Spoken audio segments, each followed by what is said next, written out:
Cette semaine, on parle d'un domaine spécifique au niveau des relations sociales, c'est le fait de devenir captivant. Alors pour moi, devenir captivant, c'est être remarquable, sortir du lot, réussir à passer des idées, réussir à avoir un discours qui fascine les autres et aussi imposer cette idée de respect, mais d'une façon un peu différente, vraiment par son attitude. Alors je vais pas vous le cacher, c'est quelque chose que j'ai intégré dans mes relations sociales, vraiment ce côté d'être fascinant. C'est quelque chose qui m'a été inspiré par le marketing, tout simplement, parce que vous savez que maintenant ça fait combien de temps là maintenant? Ça fait 4 ans vraiment que j'ai commencé ça fait 4 ans, environ 4 ans que j'ai ouvert mon premier business en ligne, mon premier business dans la création de contenu. Cette chaîne-ci, ça fait 3 ans. Donc forcément, je me suis intéressé à comment convaincre, je me suis intéressé au marketing. Et ce dont je me suis aperçu au bout d'un moment, c'était que finalement, il y avait toute cette idée dans la création de contenu qui était de sortir du lot, justement, de faire passer des idées, d'avoir une philosophie unique qui fascinait les gens, qui allait faire que les gens avaient envie d'en savoir plus sur vous, que les gens avaient envie d'en savoir plus finalement sur vos idées, et que tout ça, en fait, c'était extrêmement proche de ce qu'on pouvait retrouver dans les relations sociales, et que ce soit au niveau amical et que ce soit aussi au niveau séduction. J'étais très surpris en fait de voir qu'on pouvait appliquer énormément de concepts marketing aussi à la séduction. Et donc, je l'ai testé, j'ai vu les résultats que ça donnait et j'ai eu envie tout simplement d'en faire une formation pour vous partager mon expérience. Donc hier, j'ai fait une vidéo détaillée sur cette formation, mais cette vidéo, vous pouvez retrouver dans le premier lien dans la description. Elle va plus loin justement que cette formation. Elle va aussi vous expliquer justement les principes importants pour devenir captivant, que j'ai découpé vraiment en 3 parties. Donc si aujourd'hui vous êtes dans le retrait social, regardez cette vidéo, même si vous ne comptez pas acheter la formation, je vous assure que ça va vous intéresser. Alors ce qui va se passer quand on a du mal avec les relations sociales, quand on n'a pas vraiment d'aisance sociale, c'est que dans la plupart des cas, on est complètement dans la masse. Et en plus, le pire, c'est qu'on cherche aussi à être dans cette masse. Moi, je sais bien que il y a une dizaine d'années en arrière, je voulais absolument être dans la masse, c'était mon obsession, je voulais absolument être comme les autres, je voulais pas du tout sortir du lot, je voulais absolument être intégré, ne pas vraiment que ce soit par mes idées, que ce soit par ma façon d'agir, ne pas dépasser, ne pas sortir du lot, ne pas attirer l'attention, donc être totalement transparent en fait. Et je réussissais très bien en fait. C'était un total succès à ce niveau-là puisque j'étais véritablement complètement transparent. Donc les conseils qu'on va avoir cette semaine, c'est un petit peu pour prendre un raccourci aussi au niveau des relations sociales et pouvoir construire de façon plus rapide des relations sociales fortes parce qu'on va être capable de captiver les gens. Donc c'est vraiment, cette formation devenir captivant, c'est véritablement une boîte à outils que vous pouvez utiliser pour améliorer vos relations sociales, pour finalement intégrer des concepts puissants, des concepts qui viennent du marketing, mais pas seulement du marketing, qui vont faire que les gens, justement, vont être un petit peu, vous allez augmenter cette capacité à faire que les gens ont envie de venir à vous, faire que les gens ont envie de s'intéresser à vous. Donc dans la vidéo d'aujourd'hui, on va parler d'un premier domaine qui est le fait de devenir remarquable. C'est très important si vous voulez devenir captivant d'être remarquable. Donc je vais vous donner plusieurs conseils dans cette vidéo pour être remarquable. Donc pour faire les choses de façon un petit peu juste, j'ai envie de dire, c'est-à-dire que les gens qui achètent la formation aient plus de valeur que ceux qui n'achètent pas la formation. Aujourd'hui dans cette vidéo, je vais me contenter de parler de comment être remarquable en travaillant sur soi, et dans la formation, vous aurez être remarquable en travaillant sur soi, mais on ira plus loin, on verra comment être remarquable quand vous êtes en interaction avec les autres, et plutôt juste avant l'interaction avec les autres, comment ça se passe à partir du moment où vous êtes dans un environnement social, avec notamment une méthode très précise sur comment impacter les gens dès la première impression. Et ça, c'est très très puissant parce que vous savez, j'en ai parlé notamment quand je parle de valeur perçue, que c'est dès le départ que ça joue, et plus l'impact est puissant dès le départ, et plus on va avoir ensuite de la facilité pour que les gens nous voient comme quelqu'un de valeur, nous voient comme quelqu'un d'intéressant, nous voient comme quelqu'un de captivant. Donc dans cette vidéo, on va voir comment on peut être remarquable en travaillant sur soi. Le premier point, c'est de couper le négatif. Alors couper le négatif, ça veut dire quoi? Vous savez, la plupart des gens aujourd'hui sont négatifs. En tout cas, il y a beaucoup de gens qui sont négatifs, beaucoup de gens qui vont se plaindre, par exemple, critiquer les autres. Ça, c'est quelque chose qui est très courant. On va se plaindre que notre travail ne nous paye pas assez, on va se plaindre de notre boss, on va se plaindre du gouvernement. Et ce que je veux vous dire, c'est que il n'y a aucune voie de sortie, il n'y a rien qui se passe à partir du moment où on est négatif. Il n'y a aucune fin dans le négatif, il n'y a aucun accomplissement dans le négatif, il n'y a rien qui va sortir à partir du moment où vous êtes négatif.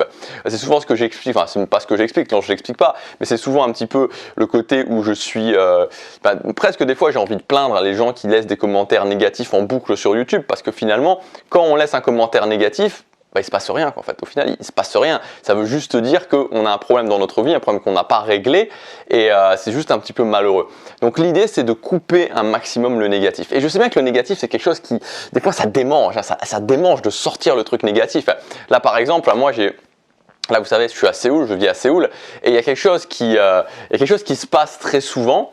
C'est que quand je sors de la salle de sport, je vais pour avoir le métro et que, on va dire, je sais pas, j'ai pas fait de calcul, mais j'ai cette impression en tout cas que très souvent au moment où j'arrive, le métro est juste en train de partir. Vous savez, mais juste en train de partir, juste les 5 secondes qui manquent. Et j'ai commencé un petit peu à avoir ce côté où j'avais envie de me plaindre et de dire, mais c'est pas possible, ce métro, à chaque fois que j'arrive, il est toujours en train de partir. Et quand j'ai ça, vraiment, je me dis, ok, non, voilà, ne le dis pas, ça ne sert à rien de le dire, ça ne sert à rien de t'énerver là-dessus parce que ça n'apporte rien. Et il y a plein de petits éléments comme ça dans sa journée par rapport à soi ou par rapport aux autres qu'on peut avoir envie d'exprimer qui vont être négatifs, qui quelque part, ça donne cette impression que ça peut soulager, mais ça ne soulage pas du tout en fait et ça n'apporte strictement rien. Donc couper un maximum le négatif, il n'y a rien à attendre quand on dit des choses négatives. Et en faisant ça, vous allez voir que vous allez naturellement être remarquable, naturellement sortir du lot. Le deuxième point, c'est de sortir de la zombification générale. Aujourd'hui, moi, ce que j'appelle la zombification, c'est des gens qui n'arrivent pas à atteindre ce qu'ils veulent, qui n'ont même pas souvent d'objectif, c'est-à-dire qu'ils ne savent pas où ils vont et quand ils ont envie de se fixer un objectif, ils n'arrivent même pas à se dire qu'ils vont se fixer. Donc aujourd'hui, on a une masse énorme de gens qui sont là dans la vie, qui sont complètement perdus, qui ne savent pas ce qu'ils vont faire, qui sont emprisonnés dans leur train-train quotidien, qui sont emprisonnés dans leur zone de confort et qui sont en train d'errer comme ça, je veux dire en travaillant du lundi au vendredi, en n'aimant pas ce qu'ils font et puis le week-end en essayant d'oublier qu'ils n'aiment pas ce qu'ils font et puis on recommence cette boucle infernale. Et surtout, ce qui se passe aussi, c'est que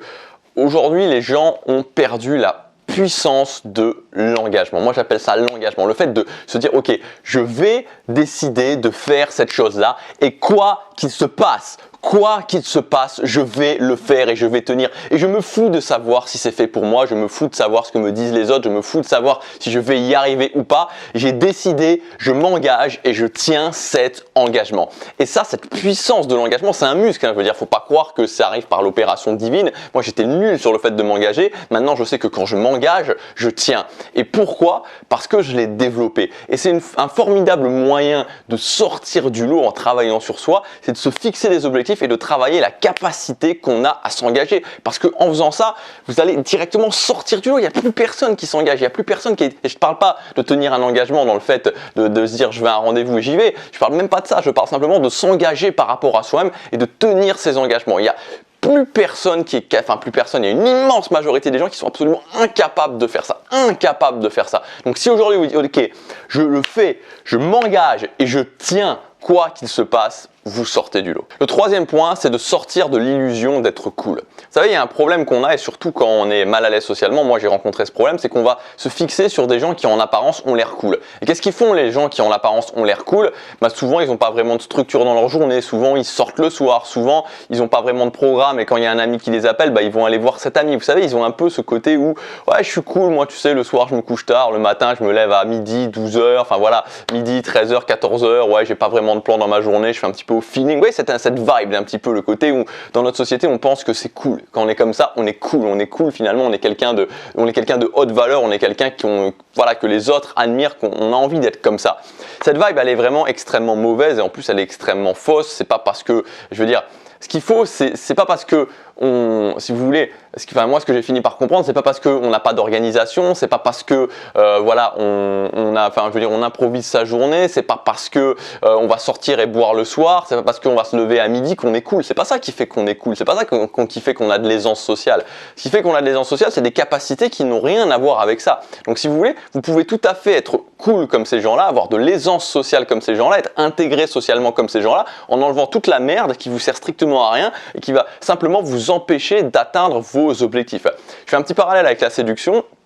Ça va parler beaucoup plus aux hommes, mais en tant qu'homme, on a souvent l'impression, qui est cette fausse impression, que les femmes aiment les mecs qui sont méchants avec elles, que les femmes aiment les mecs qui s'intéressent pas vraiment à elles. Et souvent, c'est vrai quand on a été comme moi j'ai été, et je pense que c'est votre cas aussi si vous êtes un homme et que vous avez été dans ce cas-là ou vous êtes toujours dans ce cas-là, pas du tout de succès avec les femmes. On regarde les mecs qui ont du succès avec les femmes, et on se rend compte que souvent, c'est les mecs qui ont du succès avec des femmes, c'est des connards, quoi. C'est des mecs qui sont pas spécifiquement sympas avec elles, qui s'intéressent pas spécifiquement à elles. Le seul truc, c'est que, et on va se dire, on va faire l'amalgame, si je veux plaire aux femmes, il faut que je sois un connard. En fait, c'est faux. Ce qu'il faut, c'est réussir à comprendre que ces mecs-là, qui sont effectivement des mecs pas cool, il y a quelque chose qui fonctionne en eux, il y a quelque chose qui fonctionne en eux au niveau de l'attirance. Mais on peut séparer les deux, c'est-à-dire qu'on peut être un mec sympa, être un mec agréable, tout en ayant ce côté où je vais avoir de l'attirance, mais en retirant la merde qui est de pas être agréable avec sa copine, de pas s'intéresser à sa copine. Vous voyez ce que je veux dire? C'est la même chose avec les gens qui sont soi-disant cool. On peut réussir à avoir ce côté aisance sociale, on peut prendre tout le bon d'eux en enlevant toute la merde. Donc ne pensez pas que c'est parce que vous n'allez pas avoir d'organisation, que c'est pas parce que vous allez vous lever tard le matin, que vous allez improviser votre journée, etc., que vous êtes quelqu'un de cool et que vous êtes quelqu'un qui va avoir de l'aisance sociale. Quatrième point, avoir des valeurs claires. Donc ça, c'est quelque chose que vous devez travailler sur vous, c'est avoir des valeurs qui sont claires et les partager.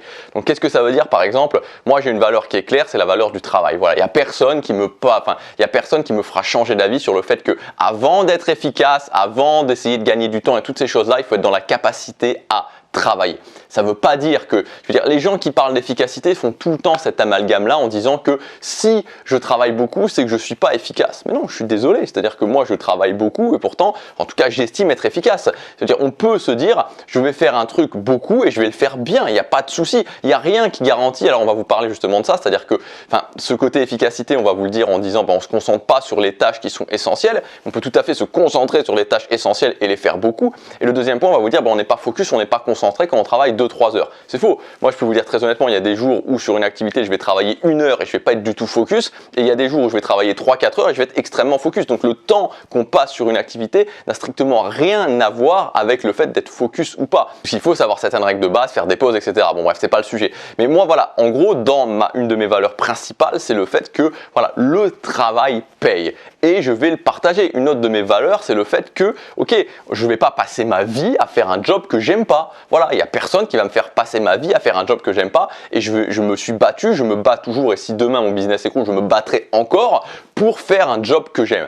Donc vous devez avoir des valeurs fortes qui sont par rapport à vous, par rapport à ce qui est important pour vous. Et vous ne devez pas hésiter, voilà, à les partager, à être clair dessus. Ça vous fera évidemment sortir du lot parce que vous imaginez bien qu'aujourd'hui, quand je dis j'aime me lever tôt le matin, c'est un point important de mon succès. Je pense que le travail est extrêmement important et le fait d'avoir un boulot de 8 à 5, un métro boulot dodo, c'est de la merde. Vous imaginez bien que ça me fait directement sortir du lot. Les gens me regardent. Enfin voilà, c'est différent, quoi. C'est vraiment différent. Cinquième point, être libre socialement. Si vous voulez devenir remarquable, ce qu'il va falloir faire, c'est réussir à être libre socialement. Ce que j'appelle être libre socialement, c'est-à-dire ne dépendre finalement de personne. Alors, ne dépendre de personne, que ce soit au niveau des relations de couple, que ce soit au niveau des relations amicales. Ça ne veut pas dire qu'on s'en fout. Souvent, c'est pareil. C'est un peu comme le travail et l'efficacité. On fait cet amalgame par rapport à ça. C'est pas parce que, je veux dire, je peux tout à fait aimer profondément ma copine, mon copain, je peux tout à fait aimer profondément mes amis, sans pour autant que si demain ça s'arrête, ma vie s'arrête et que je me jette d'un immeuble ou que je passe 6 mois à déprimer sur mon canapé. Vous voyez la nuance, c'est-à-dire que je peux profiter pleinement d'une relation,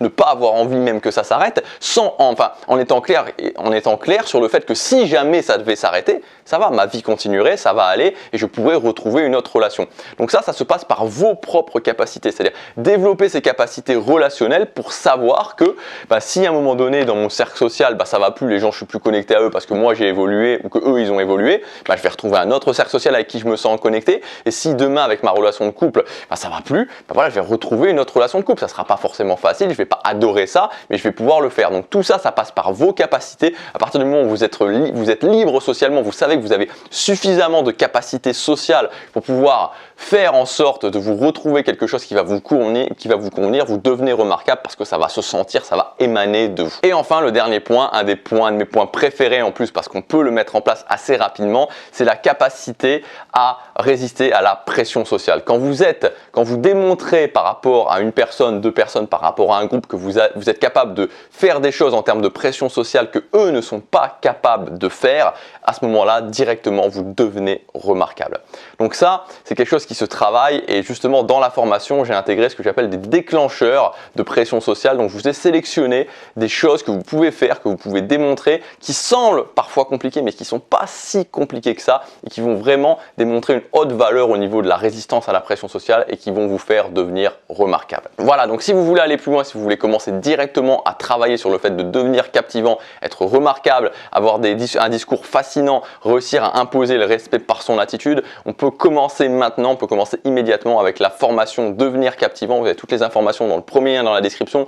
On va voir en profondeur comment justement tout ce qu'on a vu ici, mais on va parler aussi de tout l'aspect comment devenir remarquable quand je suis en présence des autres. On parlera dans le module numéro 2 de devenir fascinant par son discours, avoir des idées, avoir une philosophie, la transmettre de façon fascinante, de façon impactante et que les gens soient vraiment captivés par ce que vous allez dire. Et enfin, on verra dans le module numéro 3 comment imposer le respect par son attitude. Tout ça, c'est disponible à son prix de lancement pendant les prochains jours. C'est vraiment une toute nouvelle façon d'améliorer ses relations sociales. C'est quelque chose que j'ai jamais fait encore, que j'ai jamais encore proposé. Et vous allez voir, c'est une boîte à outils. Intégrez cette boîte à outils dans votre quotidien, dans vos relations sociales, dans votre attitude au quotidien. Vous verrez des résultats. Passez à l'action, chaque jour compte.